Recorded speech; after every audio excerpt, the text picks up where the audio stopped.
halfway home. Well, I just hit the button, so. Oh, nice. Are you driving too, man? I am. Hello. Don't do that. Is Mama holding the phone at least, or what do you got it on? No, the mount? it's an amount. Yeah, I just so for those of you listening, I was at a function tonight, hence the dressy shirt and the. There's nobody listening. Yeah, exactly. Yes, you look good, man. Thanks, dude. No, we got 3 now.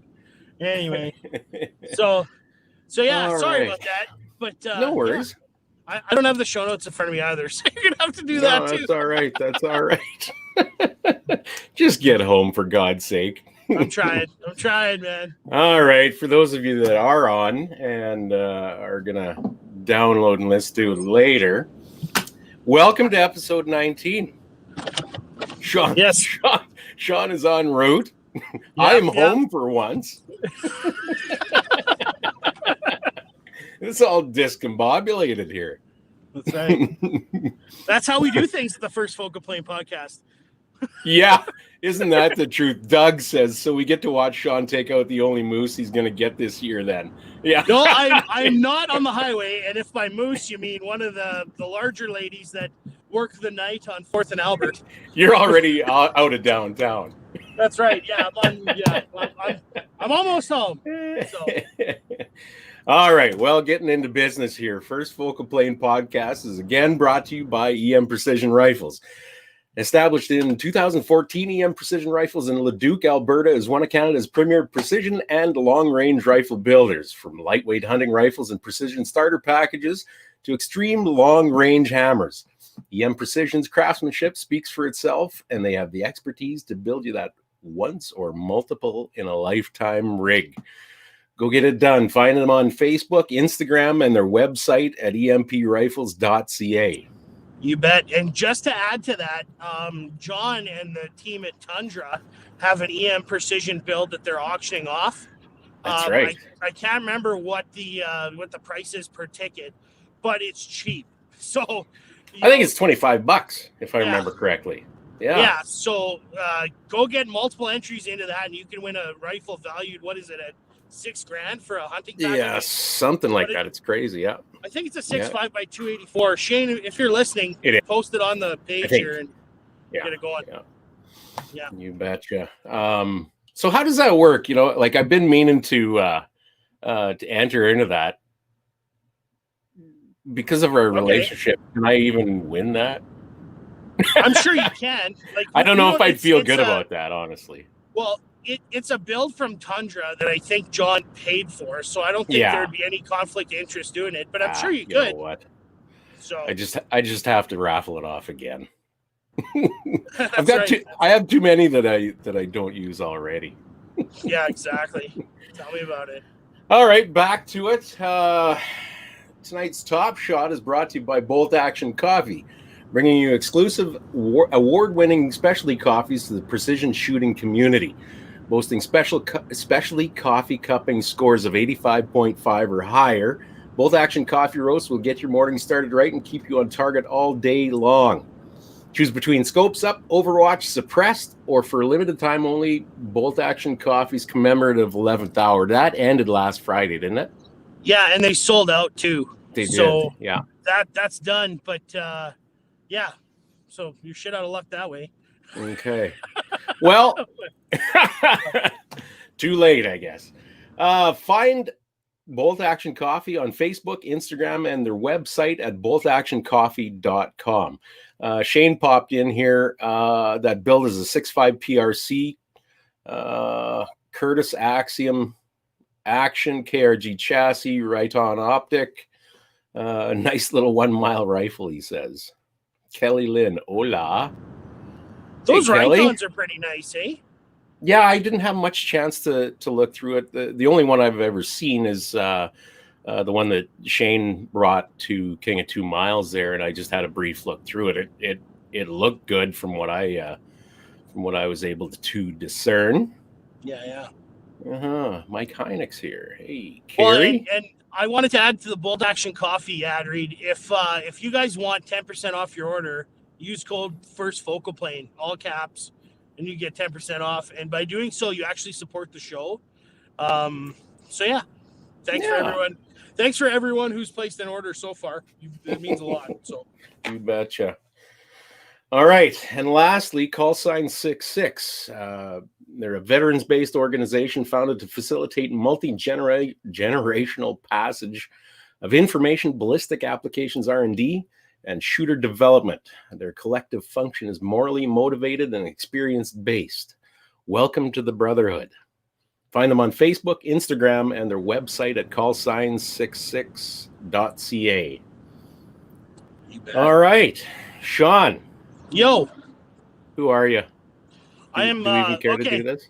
Let me see if I can remember my thing. I am Sean, ag equipment service specialist, father of a beautiful boy, and perpetual poor. Okay, that's actually almost word for word. God damn, am I good at this? You are something else. I mean that. I mean that. We're not sure what, but you're something else. All right, I'm Rooster. I'm an equipment breaker. Ooh. Yeah, the old dozer and Traco took a beating last week when I was still at work. What am I?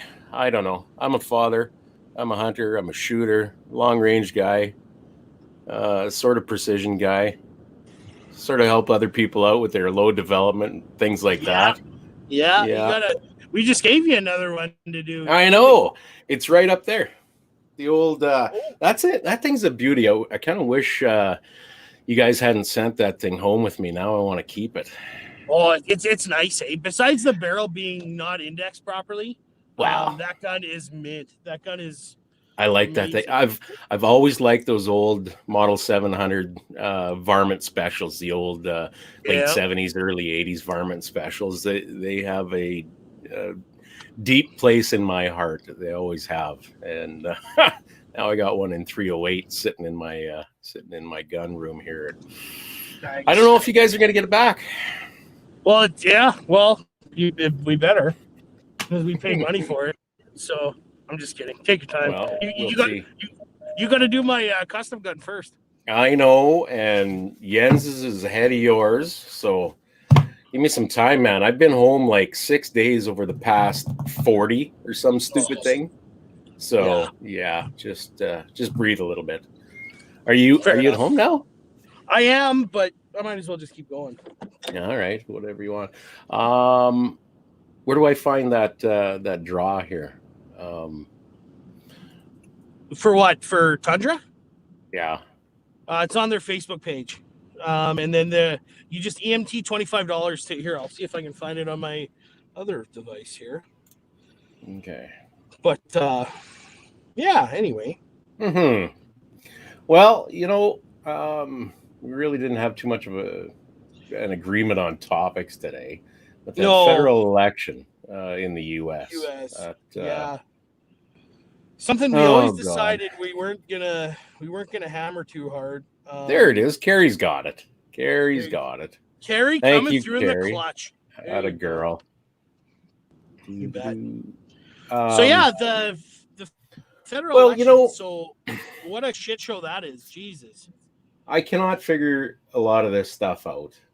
Like, for example, Georgia. Yeah. Trump's got that one. There's 98% reporting, it's showing here. 49.8% to 49% for Biden. I just can't believe a state like Georgia is that close. Pennsylvania, for some reason, I thought would go the other way, but Trump's leading there by a slim margin, 51% to 47.9. What are the other ones? Michigan, that's a fucking write-off. Oh, for sure. Iowa. Wait, yeah. Trump's almost won that one. 99% reporting, they're saying. 53.2% to 45%. I can't believe that one's. It's so close. It's unreal. And now with all the mail-in ballots, that's what's taking so long, right? For those of you uneducated, which I don't think anyone here listening is uneducated on the federal election, U.S. federal election. Stop saying that. That's offensive. Educated? Well, yeah. Yeah. You can send me a strongly worded letter to Rooster at ffpp.ca. Yeah, that's right. Wait a second. Not to me. Wait a minute. Well, but you can email the show info@ffpp.ca with any questions or topics you may have. But anyway, I digress.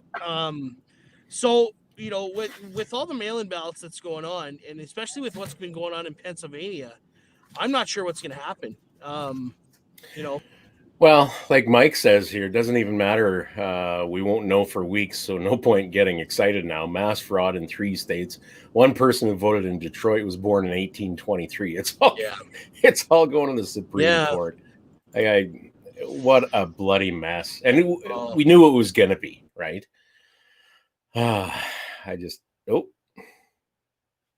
Anyway, you still there? No, I can't hear you, Sean. There we go. Can you hear me now? Sorry, guy. For sure. People are trying to call me. Sorry, dude. That's all right. Yeah. So it's a definite mess for sure, and I don't know how it's going to play out. Regardless, I think we're pooched, or not us, but North America is going to lose for sure. For sure, yeah, absolutely. And you know what? All this strife that's been going on for the past 4 years is not going to calm down. If Biden does in fact win, and if it's settled at that, all the bullshit that's been going on, do you think it's going to stop? No. In fact, it's just going to get worse. Absolutely. Absolutely. Regardless of who wins, if Biden wins, the right's going to be pissed off, and there's a lot of the right too. And if Trump wins, the left is going to be pissed off, and it's going to be more of the same. So, yeah, you look at the different approaches though between the two sides. The the left, they seem to think that they can. Well, and the trouble is they've gotten away with it so far. They go and fucking riot and loot and all that kind of shit. And there's really no. They've been soft on them. There's no repercussions for them, and I don't know. And the right. And I think what's going to save things is the appointment of Amy Coney Barrett to the Supreme Court. I think that's going to potentially save some things, because now it's a right-leaning court, which is going to help gun owners. Because in the end, that's all I care about. What's going to come down the pipe that way. But regardless, it's still a shit show. You look at what happens though. Big Brother tends to do one thing, and the sheep in this country follow. Like you look at the BLM movement, how it exploded down there, and then all of a sudden we got people in the larger centers like Toronto and that here doing the same shit, and oh hey, we should take down statues too. We can't fucking think for ourselves. That's the problem. They're doing that. Oh, okay, we should do that too. Well, you see in Regina here, people have defaced the Sir Johnny MacDonald statue in Victoria Park. Yeah. And then they tore that statue down in Montreal. It's just they don't even know why. End. Yeah. No, yeah. And as much as the platforms help us get our message out there in terms of guns, and Shane said here 10% of that sticker drop or sticker proceeds go to the CCFR. So that alone has been a catalyst. Social media has helped the CCFR become the number one preeminent gun org in Canada. But they're fanning the flames. Like, you see what's going on with the censorship. I call it censorship, but they're blocking posts from Trump on Twitter. Facebook is hiding, truthful stories. It's just going to get worse. And I don't see an out. I don't see a way to come make us united again, other than some form of conflict. That's exactly right. I was just going to say, at this point, shit's just got to burn to the ground. Yep. That's the only way this is going to reset. You know me, Sean. I've said for a very long time that I truly believe the biggest problem with all this shit is that there's nobody left alive anymore who has experienced true hardship. And they have nothing to do, so they make shit up. Hey? Well, for sure. And the ones that have been left alive, like for example, I saw on mainstream news here in Regina that there was a World War II vet that had not a vet, pardon me, a World War II survivor from one of the concentration camps, and I can't remember which one, but he was having a Zoom call with a bunch of elementary schools in Regina to get that message out there. And that's huge. But those guys they're 90, 95 years old now. Like, yeah, that's what I'm saying. And now, like, Remembrance Day is coming up next week. And, people, I still go to every ceremony I can. For sure. But, you don't have those people that know besides the vets that do know. Even vets like we know, like Miles and guys like that served in war, like in straight up war with terrible things happening. And, people don't understand. They're too busy sitting in their mom's basement playing Call of Duty. Wink, wink, Shane. Okay, wink, wink. You. The reason I say that, me and him have been playing Call of Duty pretty heavy, but regardless, there you go. Even me, I don't know hardship. None of us do. None of us do. In the late 80s. Yeah.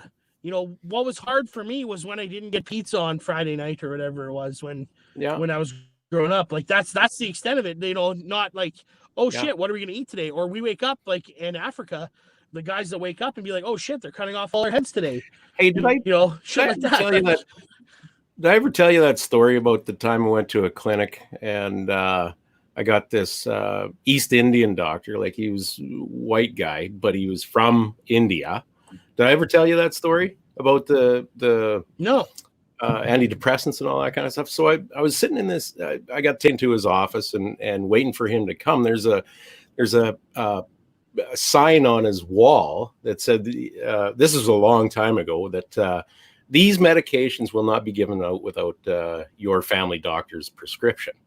And, I recognized a few of them, but there was a list of about, at that time, probably a dozen or 15 or something like that. So I asked the guy when he came into the office, what are these and what's this about? So he explained it to me. There's antidepressants and anti-anxiety medication and I don't know what all else. And I said to him, it's amazing what people will do to themselves just to escape from their lives or reality or whatever the case is. I don't claim to understand, but he went on to tell me that when he came to this country, he had to go take extra courses. He was already a doctor in India. He had to go take courses to learn how to deal with depression and anxiety and other things. Addictions, I guess, was the other one. And because it's so prevalent here. And I said, well, that's kind of shocking to me a little bit. You'd think all the poverty in India, there would be a whole lot of depression already that you would have been trained in and all that kind of stuff. He says, you know what? No, we don't have that problem. I said, you go fuck yourself. You're kidding. I said, and I couldn't comprehend that. People in India are depressed. They're just not medicated like we are. Well, look at but listen, Sean, this is what he told me, is that they don't have time to pay attention to depression or anything like that. They're looking for shit to eat and a place to sleep. Yep. That's not their prime concern. And a clean. And here we are. If I don't get my fucking Happy Meal in 3 minutes or less, it's a fucking outrage, right? That's the hardship we experience. I gotta pick the language on the ATM. Fuck me, that's just bullshit. It's like fuck off. Like people don't know. Like anyway. Yeah. Steve, what's up, fuckers? Anyway, but still back. Yeah. What's up? Yeah, that's what's up. We're all fucked. We're all gonna die. No, I'm just Yeah. Jens, nice gender neutral greeting. What did I say? I'm not sure. I'm lost here. yeah, I Help can't me out, remember. Jens. I can't remember. Hey everybody. Did I say something wrong, Jens? I'm not sure. Hey people. Damn, people kind? Yeah. Did I say people Sheeple? kind? No. Around here we like to say people You kind. did Around take here down we the like to say go fuck yourselves. That's right. Finally. Come back next week. Yeah, exactly. Well, and back to the election, like people don't know, what's gonna happen. Like people say, "Oh, well, civil war," and blah. You don't No. want that. You have no idea what fucking war entails. And Well, who's got the balls until for that people anymore? start dying, you're not. Yeah. Exactly. And Well, Antifa, no. yeah. Anyway. Yes, yeah. Okay. That's what I got to say about that. It's yeah. So. All right. Well, what have you been up to besides work? Well, work. Like I said, I got some stuff figured out for your rifle. I got a bunch of bullets. Well, you sorted out. That here I got it all written down. Send me that list. Yeah, I've got now all the different 6.5 bullets a box that I have. Of one of those. I know, but what happens if you want options in the future, boy? Hey, I got you covered. Exactly. That's right. What happens if you don't want to go with what happens if you want to go shoot coyotes with that thing with scopes one time? You're going to need some 123 CNRs. I mean, I can use the 139s. Yeah, that'll knock a coyote down no problem at 1,000. You know what? I had your bolt stripped and pulled apart anyway to find the lands with the 139. So I figured I might as well grab every 6.5 bullet off the shelf that I have and find them, write them down. It's part of my process. Then I don't have to do it sometime in the future unless I want to check my throat erosion. So there was that. I didn't get anything loaded up because I don't like loading brand new brass and leaving it sit for a couple of weeks. And I know it's going to be a couple of weeks before I get at it for testing out in the field. Jens's I did a little bit with. I resized a bunch of cases, and next step for him is trying the 139 CNRs as well. The 140 Sierra Match Kings. They shot okay, but we're still running into pressure fairly early with those. So I'm going to try a different bullet.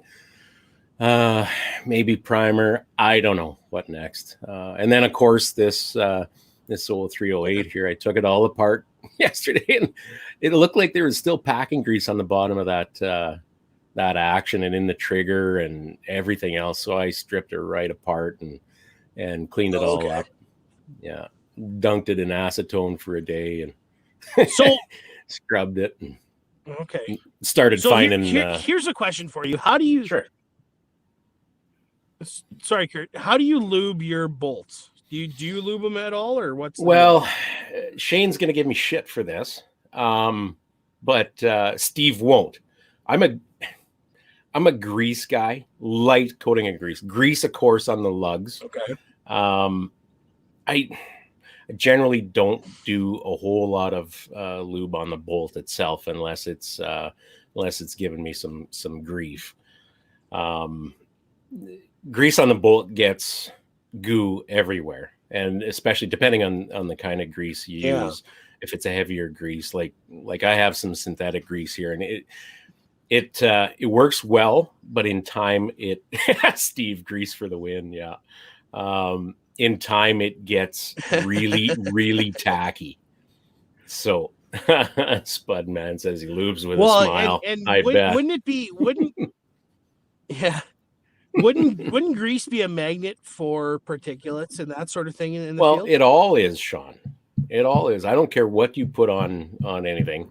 If you're in the right conditions, it's all going to attract and stick onto that whatever lube you have. So, you know what? Grease might hold on to it better.